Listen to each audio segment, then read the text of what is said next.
தல கோதும் இளங்காத்து செய்தி கொண்டு வரும். அனைவருக்கும் வணக்கம். இன்னைக்கு நம்ம என்ன பார்க்க போகிறோம் அப்படின்னா, ரொம்ப நாள் ஆச்சுன்னு நினைக்கிறேன். ஆமாம், கிட்டத்தட்ட ஒரு ஒன் வீக் 10 டேஸ் இருக்கும்னு நினைக்கிறேன். ஆமாம், சில ஒர்க்ஸ் எல்லாம் நிறைய இருந்ததுனால நம்ம கண்டினியூஸாக வீடியோஸ் வந்துட்டு போட முடியல. இந்த நிறைய கதைகள் வந்துட்டு நான் உங்களுக்கு டிஸ்கஸ் பண்ணணும், நான் உங்களுக்கு சொல்லணும் அப்படிங்கிறதுக்காகவே நிறைய யோசிச்சு வச்சுருந்தேன். ஆனால் ஒவ்வொரு கதையுமே நான் படித்த கதை எல்லாமே மறந்துடுது. அப்புறம் 1-2 கதைகள் மட்டும் சரி இன்றைக்கி நம்ம கண்டிப்பாக ஒரு ஸ்டோரி வந்துட்டு நம்ம டிஸ்கஸ் பண்ணிவிடுவோம் அப்படின்னு பார்க்கையில் ஒரு நல்ல ஸ்டோரி ஒன்று நினைவுக்கு வந்தது. எங்கேயோ படித்த ஒரு ஞாபகம். ஆமாம், யாரோ ஒரு பிளாகர்ஸ் எல்லாம் இருப்பாங்க இல்லையா, அந்த மாதிரி யாரோ ஒரு தமிழ் பிளாகிங்கில் வந்துட்டு எழுதினது ஞாபகம் வந்தது. என்ன அப்படின்னு பார்த்தோன்னா, கம்யூனிகேஷன் ஸ்கில் பற்றினது. அதாவது கம்யூனிகேஷன் ஸ்கில் அப்படிங்கிறது எவ்வளவு முக்கியம். ஒரு வியாபாரத்துக்காக இருக்கலாம், இல்லை அப்படின்னா நம்ம ஒரு பிஸ்னஸ் மேனாக இருக்கலாம், இல்லை நம்ம வீட்டிலே வந்துட்டு நம்ம நினச்சதை வந்துட்டு ஒருத்தவங்களை ஒத்துக்க வைக்கணும்.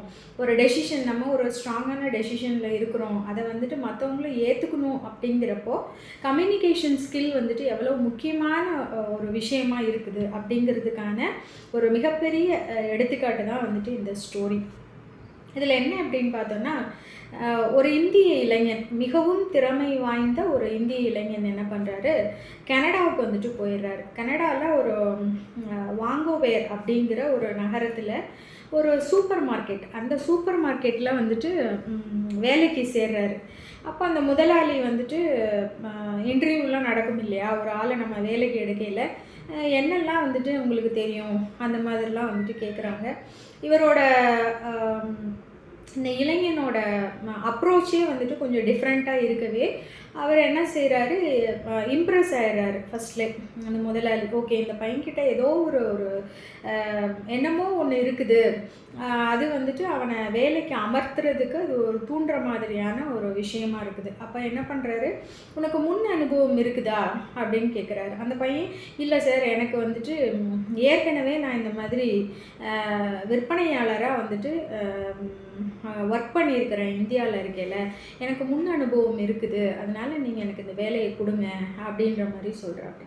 சரி அப்படின்னு சொல்லி அந்த முதலாளியும் அந்த மிகப்பெரிய சூப்பர் மார்க்கெட்டு அங்கே எப்படி அப்படின்னா, குண்டூசியிலேருந்து வானூர்தி ஃப்ளைட்டு வரைக்குமே வந்துட்டு விற்கிற மாதிரியான ஒரு சூப்பர் மார்க்கெட். அது இந்த பொருள் தான் வந்துட்டு கிடைக்கும், இந்த பொருள் கிடைக்காது அப்படின்னு நம்ம எந்த இதுவுமே சொல்ல முடியாது.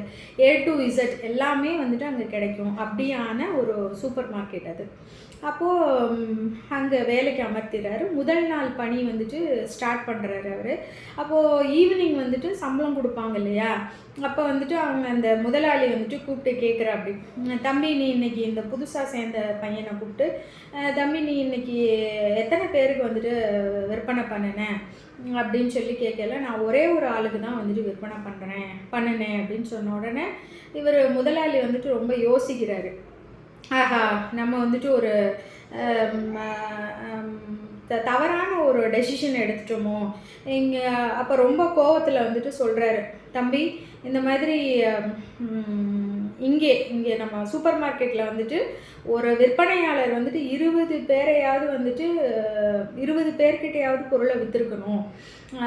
நீ என்ன வந்துட்டு சேர்ந்த முதல் நாளே வந்துட்டு ஒரே ஒரு ஆளை தான் வந்துட்டு நான் விற்பனை பண்ணியிருக்கிறேன், ஒரே ஒரு ஆள்கிட்ட தான் நான் வியாபாரம் பண்ணியிருக்கேன்னு சொல்கிறேன், இது வந்துட்டு நல்லது இல்லையே அப்படின்னு சொல்லிட்டு, சரி நீ அப்படி என்னென்ன எவ்வளோ விலைக்கு வந்துட்டு நீ விற்பனை பண்ணுற அப்படின்னு சொல்லி கேட்டிருக்க. அப்படி அப்போ இவன் சொல்லியிருக்கேன்னா 93,000 சம்திங், 93,000 கனடியன் டாலர்லேயே வந்துட்டு நான் விற்பனை பண்ணியிருக்கேன் அப்படின்னு சொன்னோன்னே இவருக்கு ஒரே ஆச்சரியமாக போச்சு. என்னடா இது, ஒரே ஒரு ஆள்கிட்ட தான் விற்பனை பண்ணேன்னு சொல்கிறான், அதுவும் இவ்வளோ 90,000 டாலர் கனடியன் டாலருக்கு வந்துட்டு விற்பனை பண்ணியிருக்கேன்னு சொல்கிறானே அப்படின்னு சொல்லி ரொம்ப ஆச்சரியத்தோட, அப்படி என்ன தம்பி நீ விற்பனை பண்ணின, என்னென்ன பொருள்லாம் விற்பனை பண்ண அப்படின்னு சொல்லி கேட்குறப்போ, இந்த மாதிரி அவருக்கு வந்துட்டு ஒரு மீன் பிடிக்கிற முள் தூண்டில் சொல்லுவோம் இல்லையா, மீன் பிடிக்கிற முள்ளும் அந்த தூண்டிலும் பிறகு அதுக்கு தேவையான சில பொருட்களை எல்லாம் வந்துட்டு நான் விற்பனை பண்ணினேன். அது இவ்வளோ விலை இல்லையே அப்படின்னு சொல்லி அந்த முதலாளி சொல்கிறாப்படி. அப்போ அது இவ்வளோ விலை கிடையாது. அப்போ நான் அவர்கிட்ட கேட்டேன், அந்த முள் தூண்டில் இதெல்லாம் அந்த மற்ற ஐட்டங்களெல்லாம் வாங்கினதுக்கப்புறமா இதெல்லாம் மீன் பிடிக்கிறதுக்கு தேவையான படகு இருக்குதா அப்படின்னு சொல்லி நான் கேட்டேன். அவர் இல்லைன்னு சொல்லவே ஒரு 20 அடி நீள படகு வந்துட்டு அவருக்கு நான் விற்பனை பண்ணினேன்.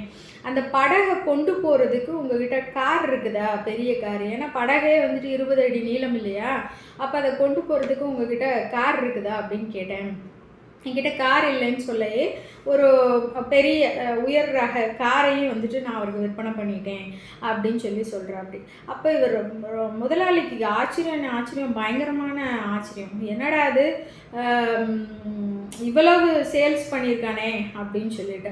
அப்போ உண்மையிலே அவர் வந்துட்டு உங்ககிட்ட இதெல்லாம் வாங்குறதுக்காக வந்தார், காரு படகு இப்படி பெரிய பெரிய திங்ஸ் எல்லாம் வாங்குறதுக்காக வந்தார் அப்படின்னு சொல்லி கேட்கல. இல்லை, ஆக்சுவலாக அவர் வந்தது வந்துட்டு தலைவலிக்கு மாத்திரை வாங்குறதுக்காக வந்தார். ஆனால் தலைவலிக்கு நீங்கள் மாத்திரை வாங்குறத விட மீன் பிடிக்கிறதுங்கிற ஒரு பொழுதுபோக்கை வந்துட்டு நீங்கள் பண்ணீங்க அப்படின்னா உங்களுக்கு மைண்டு ரிலாக்ஸ் ஆகும், அதனால நீங்கள் மீன் பிடிக்கிறதுக்கு வாங்குங்கன்னு சொல்லி தலைவலிக்கு மாத்திரை வாங்க வந்தவனை மீன் பிடிக்கிறதுக்கு படகு வாங்க வச்சு, அதை கொண்டு போக கார் வாங்க வச்சு, இந்த அளவுக்கு ஒரு சேல்ஸ் அந்த திறமையை வந்துட்டு இவன் பயங்கரமாக செயல்படுத்தியிருக்கானே, சரியான டேலண்டட் பர்சன் தான் அப்படின்னு சொல்லி முதலாளி வந்துட்டு புலங்காயுதம் அடைகிறார். அப்போ அவர் கேட்குறாரு, நீ இந்தியாவில் வந்துட்டு ஒரு முன் அனுபவம் விற்பனையாளராக ஒரு முன் அனுபவம் இருக்கிறதா நீ சொன்னில, எங்கப்பா அப்படி வேலை பார்த்த, எந்த இதில் வந்துட்டு உனக்கு இப்படி ஒரு அனுபவம் வந்துட்டு உனக்கு கிடைச்சிது அப்படின்னு கேட்குறப்ப அந்த பையன் வந்துட்டு சொல்கிறான், இந்த மாதிரி நான் எங்கே வேலை பார்த்த அப்படின்னு சொல்லி கேட்குறப்ப இவர் சொல்கிறார், அந்த இளைஞன் சொல்கிறாப்படி, நான் வந்துட்டு ஒரு மாஸ்டர் செக்கப் ஒரு பெரிய ஹாஸ்பிட்டலில், மல்டி ஸ்பெஷாலிட்டி ஹாஸ்பிட்டலில் மாஸ்டர் செக்கப் பண்ணுற ஆலோசகராக இருந்தேன், சீஃப் அட்வைசராக வந்துட்டு இருந்தேன் அப்படின்னு சொல்லிட்டு. இதை பார்க்க போனால் அதை பாரு, அதை பார்க்க போனால் இது வந்துட்டு நகைச்சுவைக்காக மட்டும் நான் வந்துட்டு அந்த ஹாஸ்பிட்டல்லையோ இல்லை ஹாஸ்பிட்டலில் பண்ணுற மாஸ்டர் செக்கப்பையோ நான் குறிக்கல. ஒரு விட்டி நேச்சர் நகைச்சுவைக்காக நம்ம இதை வந்துட்டு சொல்கிறோம்னு வச்சுக்கோங்க. அந்த மாதிரி நான் வந்துட்டு ஒரு மல்டி ஸ்பெஷாலிட்டி ஹாஸ்பிட்டலில் ஒரு மாஸ்டர் செக்கப் பண்ணுற ஒரு இடத்துல வந்துட்டு இருந்தேன் அப்படின்னு.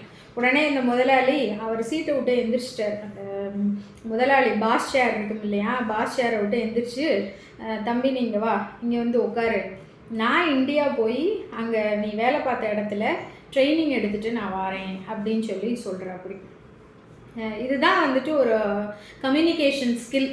அதாவது ஏமாற்றுதல் அப்படிங்கிறத தாண்டி ஒருத்தனை வந்துட்டு நம்ம எப்படியெல்லாம் வந்துட்டு ஒரு கன்வின்சிங்காக நம்மளால் பேச முடியும், அவங்கள எப்படி வந்துட்டு அதுக்கு ஒத்துக்க வைக்க முடியும் அப்படிங்கிற ஒரு கம்யூனிகேஷன் ஸ்கில் மட்டும்தான் வந்துட்டு இப்போ உள்ள காலகட்டத்துக்கு நீங்கள் பொழைக்கணும் அப்படின்னா உங்களுக்கு தேவையான ஒரு முக்கியமான ஸ்கில்லாக வந்துட்டு நம்ம வந்துட்டு இதை எடுத்துக்கிடணும். ஓகேவா?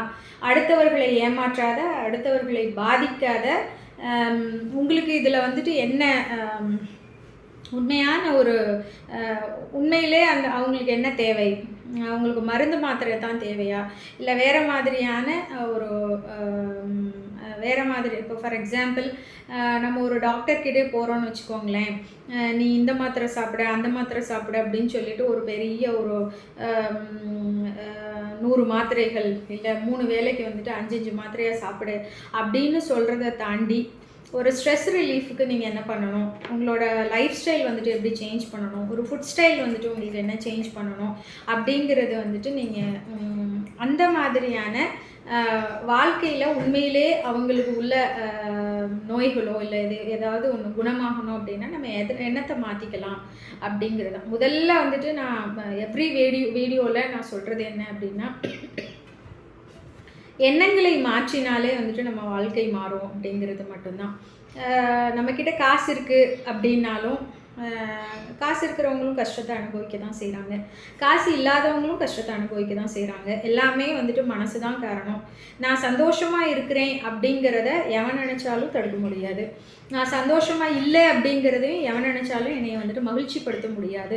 மகிழ்ச்சியும் சரி துக்கமும் சரி எல்லாமே நம்மளை சார்ந்தது. நான் என்னவா இருக்கணும், என்னோடய மைண்ட் செட் என்னவா இருக்கணும் அப்படிங்கிறத நம்ம மட்டுமே கடவுள் வந்துட்டு அப்படி ஒரு மிகப்பெரிய பாக்கியத்தை வந்துட்டு எவ்ரி ஹியூமன்ஸுக்குமே வந்துட்டு கொடுத்து அனுப்பிச்சிருக்காரு. சரிங்களா?